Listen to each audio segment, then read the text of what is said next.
हम सभी प्रत्येक नए वर्ष की शुरुआत एक नई ऊर्जा, उमंग, जोश, विश्वास और प्रण के साथ करते हैं। समय बीतता है, परिस्थितियां बदलती है हमारे जीवन में, चाहे वो व्यक्तिगत हो चाहे प्रोफेशनल हो।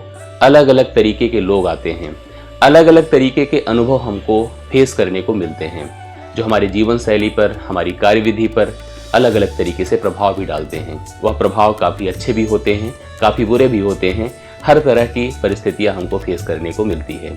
इन सभी अनुभवों के साथ साथ प्रत्येक वर्ष हम सभी को साल बीतते बीतते एक खुशनुमा एहसास करा के जाता है, और वह खुशनुमा एहसास हम एक ऐसे पर्व के रूप में, हम ही नहीं पूरा प्रत्येक भारतवर्ष का हर एक नागरिक एक ऐसे पर्व के रूप में सेलिब्रेट करता है जिसकी बुनियाद, जिसकी भावनाएं, जिसकी फीलिंग हमारे बचपन से जुड़ी होती है। और वह पर्व है दीपावली, वह पर्व है दीपोत्सव। एक त्योहार की शुरुआत होती है और उस त्योहार में हम सभी अपने आप को एक नए तरोताजा स्थिति में पाते हैं। हम जो साल भर की स्ट्रेस होती है, हमारे साल भर की जो हमारे जीवन की आने वाली तमाम उलझनें होती हैं, उसको हम थोड़े समय के लिए भूल जाते हैं। हम अपने बचपन को याद करने लगते हैं।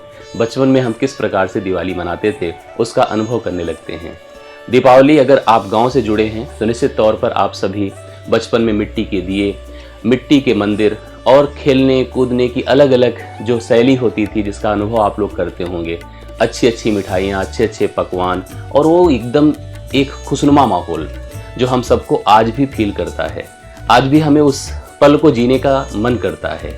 इच्छा होती है कि फिर से वही समय आए और हम फिर से इन सभी उलझनों को जो अभी आज के समय में आपके साथ है, उन सबको भूलकर फिर से उसी पल को जिए। हम जी तो नहीं सकते लेकिन एहसास जरूर कर सकते हैं, और एहसास आप सभी को करना चाहिए। आप सभी अपने भविष्य को बनाने में या भविष्य से जुड़ी हर गतिविधि के लिए झंझावातों में जुड़े हुए हैं, मेहनत कर रहे हैं, कार्य कर रहे हैं, अपने संपूर्ण समर्पण के साथ अपने जीवन के लक्ष्य को प्राप्त करने में जुटे हुए हैं। लेकिन इन सब के बीच अगर हमें एक छोटा सा विराम मिलता है इस त्योहार के रूप में, तो निश्चित तौर पर यह हमें सहर्ष स्वीकार करना चाहिए। हमें अपनी यादों को, जो हमारे बचपन से जुड़ी हो, जो हमारे घर परिवार से जुड़ी हो, जो हमारे नाते रिश्तेदार से जुड़ी हो, जो हमारे गुरुजनों से जुड़ी हो, जो हमारे जीवन के प्रत्येक व्यक्ति से जुड़ी हो, जो हमें अच्छा और बुरा दोनों एहसास कराते हैं, उनको आप जिएं, उनको आप फील करें। और सच में आपको जब यह ब्रेक कंप्लीट खत्म होगा तो आपको एक नई तरोताजा माहौल या नई तरोताजा परिस्थिति का अनुभव होगा। मैं पूरे विश्वास से इस बात को कहता हूं कि जब आप फिर से कार्य में आप लगेंगे तो एक नई एनर्जी, नई उमंग और नई जोश के साथ लगेंगे।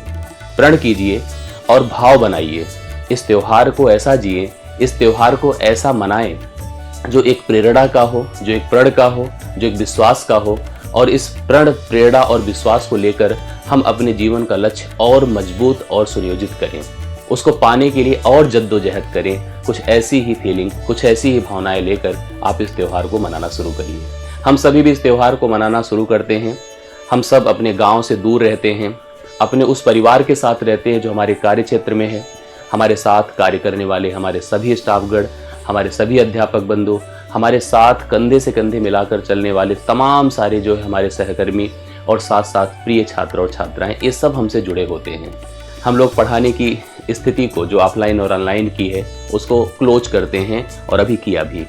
उसके बाद फिर हम एक छोटा सा सेलिब्रेशन भी करते हैं। हम सेलिब्रेट भी करते हैं, एक दूसरे से मिलते हैं और मिलकर अपने अपने उस गांव की यादों की तरफ बढ़ते हैं। और जब वहां पहुंचते हैं या उस फीलिंग को एहसास करते हैं तो रियली मतलब एक अलग प्रकार का अनुभव होता है। और हम सभी इस चीज़ को करना भी शुरू कर चुके हैं। हम सभी इस समय अपने गाँव में हैं और अपने इस त्योहार को अपने परिवार के साथ, अपने सभी उन पुरानी यादों के साथ मना रहे हैं। मैं आप सभी के लिए भी ईश्वर से प्रार्थना करूंगा, अपने गुरुजनों से प्रार्थना करूंगा, अपने बड़ों से आशीर्वाद लूंगा।